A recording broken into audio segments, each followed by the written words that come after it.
안녕하세요. 오늘도 사연 살롱을 찾아주셔서 감사합니다. 30대 중반의 여성이에요. 결혼은 남녀가 식장에 들어갈 때까지도 모르는 일이라고 하더니 정말 그 말이 맞긴 하더라고요. 저는 얼마 전에 파혼을 당했어요. 결혼이 파토나는 데는 다양한 이유가 있겠지만 제 경우는 믿었던 약혼자의 변심이었어요. 언제는 나 아니면 평생 독신으로 살겠다더니 하루아침에 돌변해선 진정한 사랑을 찾아 떠나겠다나요? 이게 무슨 개풀 뜯어먹는 소린지. 암튼 결혼식을 한 달여 앞두고 개념상실한 약혼자 때문에 제 인생은 완전 엉망진창이 됐어요. 기가 막혔죠. 배신감도 배신감이었지만 그보다 이 일을 어떻게 수습해야 할지 도무지 감이 안 잡히더라고요. 결자 해지라고 문제를 일으킨 당사자가 해결을 하는 게 맞는 거지만 문제는 이런 어이없는 일을 만든 당사자가 소리 소문 없이 사라졌다는 거예요. 지금도 그때 일을 생각하면 피가 거꾸로 솟아서 자다가도 벌떡벌떡 일어날 지경이라니까요. 개념 상실한 그놈의 치졸한 행각을 만천하에 알리고자 이렇게 사연을 보내게 되었어요. 저는 유치원 교사예요. 대학에서는 영어 교육을 전공했는데 임용고시에 낙방하고는 진로를 바꿔 엄마가 운영하시는 영어 유치원에서 교사 생활을 하고 있어요. 처음 이 일을 시작할 때는 임용고시에 낙방해서 할 수 없이 하게 됐다는 생각에 자괴감도 들고 자존감도 낮아져서 많이 힘들었어요. 함께 대학을 다니고 노량진 고시학원도 같이 다녔던 과 동기들이 임용고시에 합격해 중고등학교에 교사 임용이 되고부터는 더더욱 그랬죠. 그래서 동기들 앞에서는 미국 유학을 떠날 거라고 떠들고 다녔어요. 유학을 떠나기 전까지 잠깐 엄마 일을 돕는 거라고 둘러대기도 했고요. 그땐 제가 남들보다 뒤처진 인생 패배자처럼 느껴져서 그랬어요. 하지만 유치원에서 아이들을 돌보며 다시금 예전의 모습을 되찾다 보니 제가 얼마나 바보 같은 짓을 했는지 알겠더라고요. 그때부터였어요. 남들 앞에서 제 직업을 떳떳이 밝히게 된 거는요. 그제야 친구들 앞에서도 당당하게 설 수 있었죠. 이렇게 제 마음이 변하게 된 건 어쩌면 아이들이 가진 치유 능력 때문인지도 모르겠네요. 하루 종일 아이들과 함께 있다 보면 체력적으로는 힘들어도 정신적으로는 많은 도움을 받곤 해요. 이게 무슨 소리냐고요? 어린 아이들의 긍정적이고 밝은 모습을 보며 생활하다 보니 저에게도 무한한 긍정 에너지가 전해지는 것 같거든요. 게다가 어린아이들이 언어 습득 능력이 어찌나 빠른지 가르치는 보람도 있고요. 꼭 스폰지처럼 쭉쭉 빨아들인다니까요. 발음은 또 얼마나 좋은지 몰라요. 어른들처럼 단어를 보고 발음 기호에 따라 영어 발음을 하는 게 아니라 원어민 선생님의 목소리를 듣고 그대로 따라서 발음을 하거든요. 그렇다 보니 한국 사람들이 잘 못하는 TH 발음부터 R과 L의 구분까지 완벽하게 구사하더라고요. 15살 때까지 미국에서 살다 온 제가 들어도 훌륭한 발음이었죠. 이렇게 아이들 실력이 쑥쑥 늘다 보니 학부모님들 사이에선 저희 유치원 평이 꽤 좋게 나서 입학 정원 수보다도 대기자 수가 배 이상 될 정도예요. 솔직히 일반 유치원에 비해 원비가 꽤 비싼데도 말이죠. 유치원이 잘 되다 보니 저는 하는 일이 많이 늘었어요. 수업뿐만 아니라 엄마를 도와 학부모 상담까지 맡아야 했거든요. 그러다 보니 자연스레 학부모들과의 만남이 잦아졌고 유대감도 높아졌죠. 그게 불행의 시작이었어요. 평소 저와 친하게 지내던 학부모님 한 분이 자신의 오빠와 소개팅을 하지 않겠냐고 하더라고요. 우리 오빠가 땡땡대학 물리학과 연구교수거든요. 하루 종일 실험실에서 사느라 연애 한번 못 해봤지 뭐예요. 몇 년 뒤면 40인데 여전히 여자한테는 통 관심이 없네요. 선생님이 우리 오빠 좀 구제해주세요. 30대 후반의 남자가 모태솔로라니 솔직히 뜨악했어요. 그러면서도 한편으로는 여자 경험이 많은 남자보다는 오히려 낫지 않을까 싶기도 했죠. 그래서 몇 번의 거절 끝에 결국 소개팅에 나가게 되었어요. 연구에만 빠져 사는 남자라고 해서 막연히 뿔테 안경에 덥수룩한 머리를 한 답답한 이미지를 연상했는데 막상 만나보니 정반대더라고요. 키도 훤칠하고 피부도 희고 댄디한 스타일의 멋진 남자였어요. 이런 남자가 어쩌다가 모태솔로가 되었을까 의아할 정도였죠. 남자는 제 얼굴을 보더니 사뭇 놀라는 눈치였어요. 그리고 이내 입가에 미소가 번지더군요. 왜 웃으세요? 혹시 제 얼굴에 뭐가 묻었나요? 아니요, 그런 게 아니라 성은 씨가 제 이상형에 가까워서 좋아서 그만. 언짢으셨다면 죄송합니다.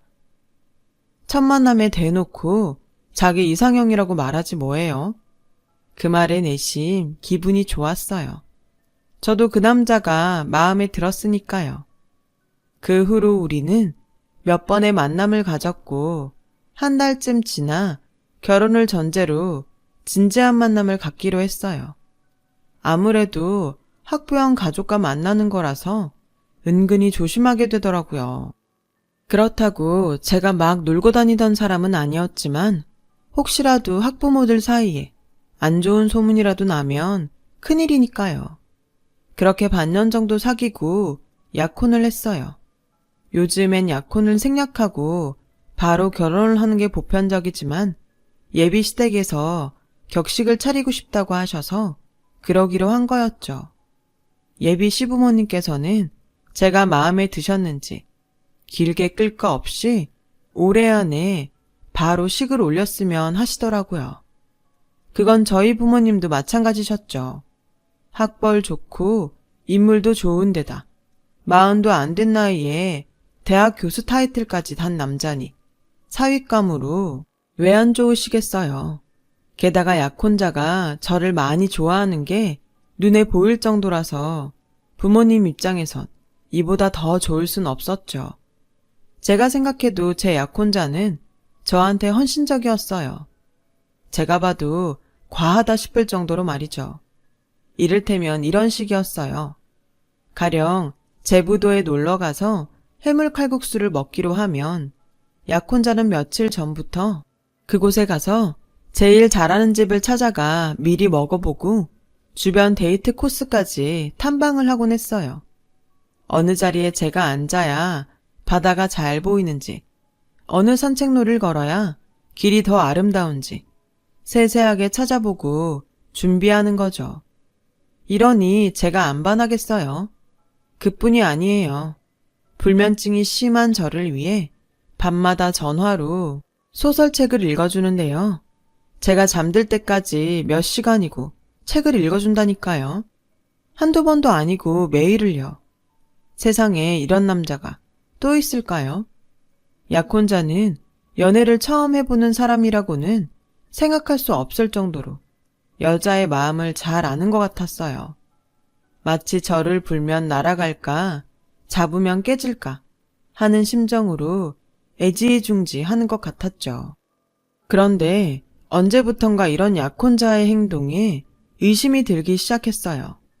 저를 마치 기존에 알고 지내던 누군가의 대용으로 여기는 것 같았거든요. 처음엔 그저 저를 생각해서 이것저것 챙겨주는 줄 알았는데 그게 아니었어요. 한 번은 둘이 영화를 보러 극장에 갔는데 저한테 물어보지도 않고 볼 영화를 정해 예매를 했더라고요. 하필 제가 질색을 하는 공포 영화였죠. 영화를 보는 내내 거의 눈을 감다시피 하며 봐야 했는데 살짝 고개를 돌려보니 약혼자 역시 저랑 비슷한 행동을 하며 영화를 보고 있더라고요. 딱 봐도 공포영화를 좋아하는 사람 같지는 않았어요. 그래서 영화가 끝나고 물었죠. 상현 씨, 공포영화 좋아해? 아까 보니까 잘 못 보는 것 같던데. 그랬더니 뭐라는 줄 아세요? 나 원래 공포영화 질색하잖아. 그래도 자기가 좋아하니까 보는 거지. 내가 공포영화를 좋아한다고? 난 그런 말 한 적 없는데. 혹시 다른 사람이랑 혼동한 거 아니야? 그러자 약혼자는 얼굴이 붉게 달아오르더니 제 시선을 피했어요. 그리고는 배가 고프다며 먼저 밖으로 나가더라고요. 그날 이후 약혼자의 행동에 의심이 가기 시작했어요.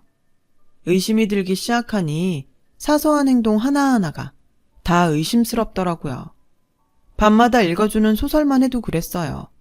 분명히 저는 로맨스 소설을 좋아한다고 했는데 매번 추리소설을 읽어주었죠. 안 그래도 잠이 안 와서 읽는 책인데 살인사건이니 납치니 하는 무시무시한 일들이 벌어지는 걸 듣고 있자니 정신이 더 심란해져서 잠이 오지 않더라고요. 상현 씨, 추리소설 좋아해? 아니, 난 소설보다는 잔잔한 에세이를 좋아하는 편이야. 근데 그건 왜? 그런데 왜 밤마다 추리소설을 읽어줘? 그러자 약혼자는 극장에서 그랬던 것처럼 똑같은 소리를 하더군요. 그야 자기가 좋아하니까 그러지. 자기 히가시노 게이고 광팬이잖아. 그 순간 확실히 알았어요. 이 남자는 나를 사랑하는 게 아니라 나와 닮은 다른 여자를 사랑하고 있다는 걸 말이죠. 그래서 약혼자의 과거를 추적하기 위해 땡땡월드며 땡스타를 뒤지기 시작했죠. 약혼자 본인 계정에서는 딱히 이렇다 할 흔적을 찾지는 못했어요. 하지만 몇 달이 건너가 보니 역시나 흔적이 나오더군요. 모태솔로라던 약혼자는 15년이 넘게 짝사랑했던 여자와 2년 전까지 4년간 연애를 했었더라고요. 그 여자는 약혼자의 과외 선생으로 4살 연상이었어요. 현재는 딴 남자와 결혼을 한 상태였고요. 그런데 온몸에 닭살이 돋을 만큼 무서웠던 건 바로 그 여자가 저와 무척이나 닮았다는 거였죠. 처음 만났던 날 약혼자가 저를 보고 놀랐던 이유가 바로 이거였던 거예요. 순간 온몸의 기운이 쭉 빠졌어요. 이 남자가 그동안 나를 통해 다른 여자를 생각하며 사귀어 왔다고 생각하니 소름이 끼치더라고요. 그동안 날 위해 했던 행동 하나하나가 옛 연인과 만나면서 길들여진 것들이라 생각하니 분통이 터졌어요. 그런 것도 모르고 이런 남자를 만난 걸 행운이라고 생각했던 제가 너무 한심하고 바보 같아서 미칠 것 같았죠. 그래서 참다 못해 약혼자를 불렀어요. 지금부터 내 말에 솔직하게 대답해. 나랑 사귀는 거 내가 좋아서야? 아니면 내가 당신 전 여친을 닮아서야? 다 알고 있으니까 거짓말할 생각 마. 제 물음에 약혼자는 꽤 놀란 듯 했어요. 한참 동안 말을 못 하더라고요. 그러더니 고개를 푹 숙이곤 울먹였어요. 처음엔 자기가 수진이랑 닮아서 좋았어. 그래서 호감이 갔던 건 사실이야. 하지만 자기랑 사귀면서 단 한 번도 수진이를 생각한 적 없어. 내가 자기를 좋아한 건 수진이를 닮아서가 아니라 자기 자체가 좋아서야. 이것만은 믿어줘. 그럼 왜 나한테 묻지도 않고 그 여자 취향대로 나한테 했던 건데 나를 만나면서 그 여자 생각을 한 게 아니라면 적어도 영화를 예매할 때나 읽어줄 책을 고를 때 한 번이라도 나한테 물어는 봤어야지. 그래놓고 날 좋아했던 거라고? 그 말을 내가 어떻게 믿어.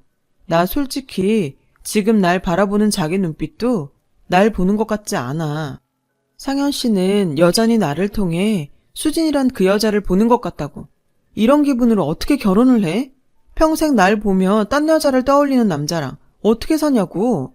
더 감정 싸움할 거 없이 우리 이쯤에서 헤어지자. 그게 나을 것 같아. 성훈아, 이러지 마. 나한텐 너밖에 없어. 제발 믿어줘. 난 너 아니면 못 산단 말이야. 저는 울면서 매달리는 약혼자를 뿌리치고 집으로 돌아왔어요.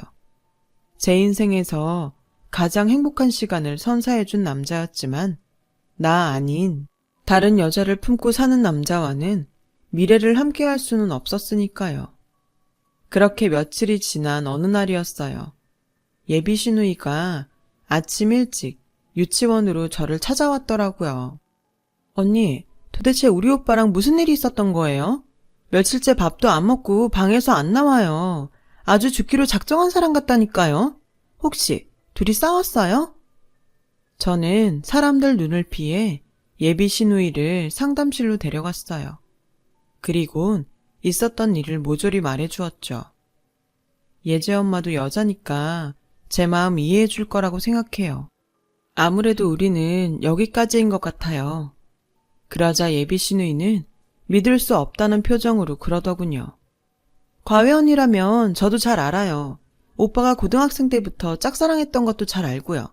그런데요, 언니, 우리 오빠 언니 생각처럼 그런 사람 아니에요. 과외언니를 못 잊어서 그런 거라면 그 사람을 찾아갔겠죠. 근데 그거 아니잖아요. 현재 오빠한테는 언니뿐이에요. 언니 마음 모르는 거 아니지만 한 번만 우리 오빠 믿어주면 안 될까요? 이러다가 정말 큰일 날 것 같다고요. 제가 이렇게 부탁할게요. 네? 홧김에 헤어지긴 했지만 그래도 사람이 다 죽어간다는데 모른 척 할 수가 없어서 퇴근 후 약혼자 집으로 찾아갔어요. 예비 시누이 말대로 얼굴이 말이 아니더라고요. 그 모습을 보니 마음이 짠해서 나도 모르게 무너지고 말았어요. 사람이 왜 이렇게 약해 빠졌어? 이깟일로 죽기라도 할 셈이야? 자기가 이러면 나는 어떡하라고. 안타깝기도 하고 속상한 마음에 저는 주저앉아 엉엉 울었어요. 약혼자 역시 저를 끌어안고는 한참을 울었죠. 그리곤 앞으로 다시는 그러지 않을 테니 한 번만 자기를 믿어달라고 하더군요. 죽은 사람 소원도 들어준다는데 산 사람 소원 하나 못 들어주냐 싶어 저는 못 이기는 척 넘어가 주기로 했어요. 그날 이후 약혼자는 사소한 것 하나까지 제 의견을 물어가며 약속 장소며 메뉴, 영화 예매와 밤에 읽어주는 소설까지 모조리 다 저한테 맞춰주었어요. 이제 정말 내 남자가 된 것 같았어요.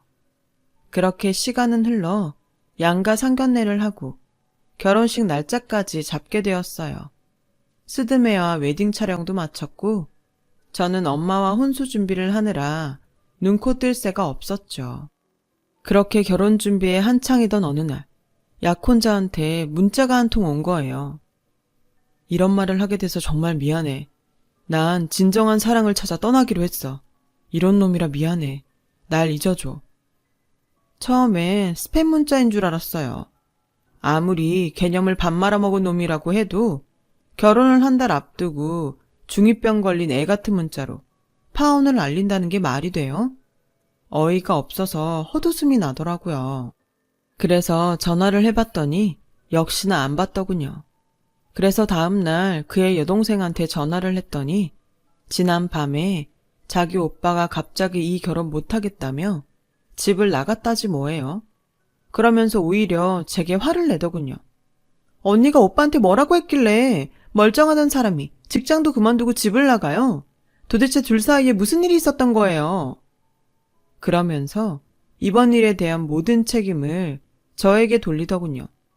나야말로 피해자라고요. 문자로 파혼 통보 날리곤 사라진 사람을 저보고 어쩌라는 거예요.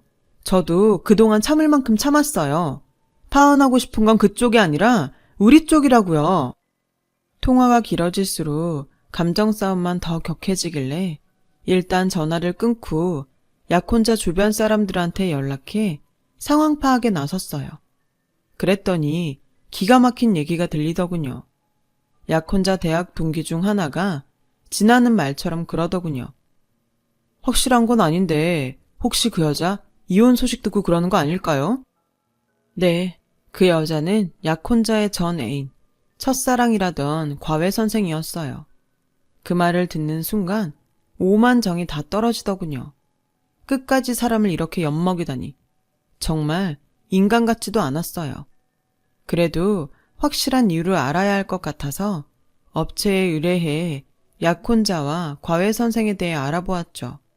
시시비비는 가려놔야 이번 일에 대한 책임도 물을 수 있으니까요. 조사 결과를 기다리는 기간 동안 예비시댁 쪽에서는 하루가 멀다 하고 저에게 전화해 파혼에 따른 피해 보상과 위자료를 운운하며 압박해왔어요. 특히 여동생은 유치원 학부모들한테 저에 대한 비방까지 해댔죠. 정말 모든 걸 파버리고 도망치고 싶은 심정뿐이었어요. 사건의 원흉은 따로 있는데 왜 나 혼자 돌을 맞아야 하나. 억울하고 분하더군요. 그리고 한 달여 뒤 드디어 저는 물증을 잡을 수 있었어요. 업체에서 그러더군요. 현재 약혼자가 과외 선생과 함께 살고 있다고요. 아, 정말 쓰레기 같은 놈이었어요. 첫사랑 이혼 소식을 듣자마자 결혼도 직장도 팽개치고 그 여자한테 달려갔더라고요. 이런 걸 살린답시고 악어의 눈물에 속아주었던 제가 미친년이었죠. 파혼의 이유를 안 이상 가만히 당하고만 있을 수는 없었어요. 그래서 약혼자의 집에 찾아갔어요. 그리곤 예비 시댁 식구들 앞에 사진을 던졌어요. 이게 댁의 아들의 실체예요?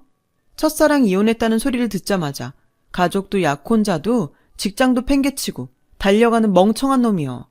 진정한 사랑? 지나가던 개가 웃겠네요. 댁의 아들은 버젓이 남편 있는 유부녀한테 속아서 지 인생 개박살낸 똥멍청일 뿐이라고요. 솔직히 제 입장에선 지금이라도 이런 멍청한 인간과 연을 끊을 수 있어서 다행이라고 생각해요.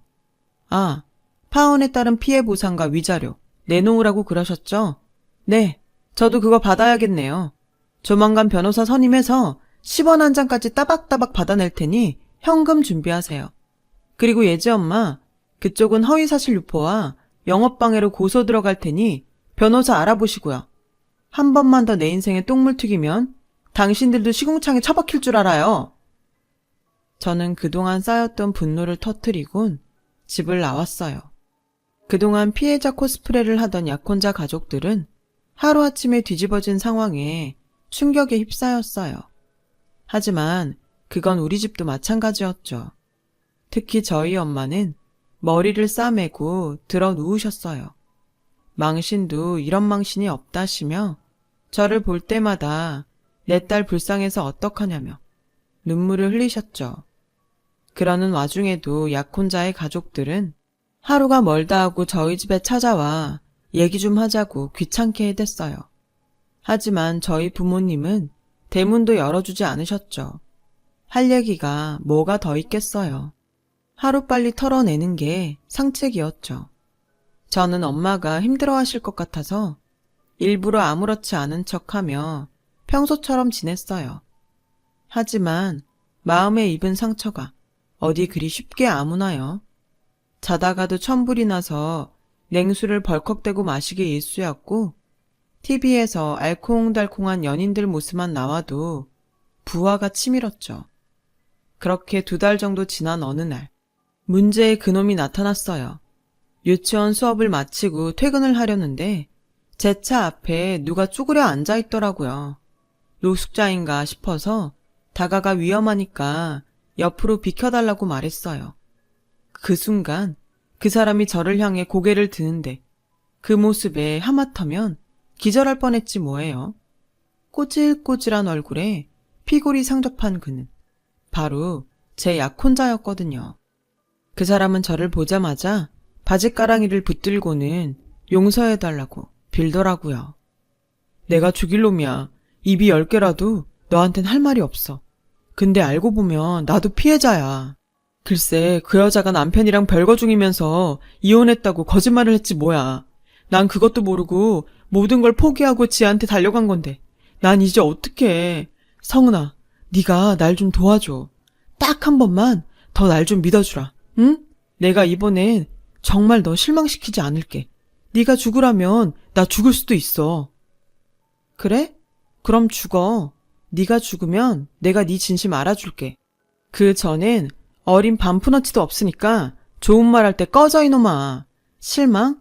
그건 기대를 했던 사람한테나 갖는 감정이지. 너 같은 쓰레기한테는 해당 사항 없어. 그러니까 시끄럽게 떠들지 말고 꺼져. 저는 제 차 앞을 가로막고 있는 전 약혼자를 발로 걷어차버렸어요. 그러자 아파 죽는다고 떼굴떼굴 구르며 엄살을 떨더군요. 아프냐? 넌 나랑 우리 가족한테 이보다 100배 1000배는 더 아픈 상처를 입혔어. 그래놓고 이제 와서 널 믿어달라고? 너 같은 놈 말을 세상 누가 믿겠니? 위기가 닥쳐야 사람의 진가를 알아본다고? 너랑 니네 가족이 어떤 인간들인지 다 알았는데 미쳤냐? 내가 너랑 다시 시작하게? 꿈해볼까 두렵다야. 그러니까 다시는 찾아오지 마. 뭐? 여자한테 속아? 웃기지 마. 네가 멍청해서 그런 거야. 그러니까 하나도 빼지 말고 고스란히 당하고 살아, 이 병신아. 저는 그 길로 차를 몰고 자리를 떠났어요. 약혼자는 저한테 맞고도 정신을 못 차렸는지 음성에 구구절절한 사연을 남겼더라고요. 그러다 음성 회차가 넘어갈수록 구걸에 가까웠던 구애는 점점 협박으로 변해가더라고요. 저 때문에 집에서도 쫓겨났으니 제 인생도 똑같이 망쳐주겠다는 둥, 앞으로 매일 유치원에 와서 난동을 피우겠다는 둥, 완전 막장 폭언을 퍼부으며 발악을 했어요. 이런 약혼자의 행동은 결국 추가 고소로 이어졌어요. 파혼에 따른 피해 보상은 물론 정신적 피해에 따른 위자료와 거기에 추가된 협박죄까지 모조리 걸었죠. 경찰에 접근 금지 요청도 했고요. 이와는 별개로 약혼자 여동생한테는 허위사실 유포와 영업방해죄에 대한 소송도 진행했어요. 이쯤 되자 약혼자 여동생은 자기 딸을 다른 유치원으로 옮기더군요. 사실이 알려지자 학부모들 사이에서 거리를 두었던 모양이에요. 결국 이렇게 모든 일은 정리가 되었어요. 그렇게 1년 가까이 시간이 흘렀고 이제 소송 막바지 단계로 판결만 남은 상태예요. 이제 남은 건 하루빨리 이번 일을 잊고 온전한 제 인생을 사는 것뿐이죠. 제 인생에 느닷없이 내린 소나기에 옷이 다 젖었지만 그래도 시간이 지나면 옷도 마르고 뽀송뽀송한 날도 오겠죠. 오늘도 그날을 기다리며 열심히 살아보려고 합니다. 지금까지 제 사연을 들어주셔서 감사드려요. 들어주신 모든 분들의 오늘도 밝은 햇살이 비춰주길 바랍니다. 건강하세요. 여러분, 사연 댓글에 응원과 현명한 조언 부탁드려요. 좋아요와 구독은 저에게 큰 힘이 됩니다. 오늘도 좋은 일 가득하세요.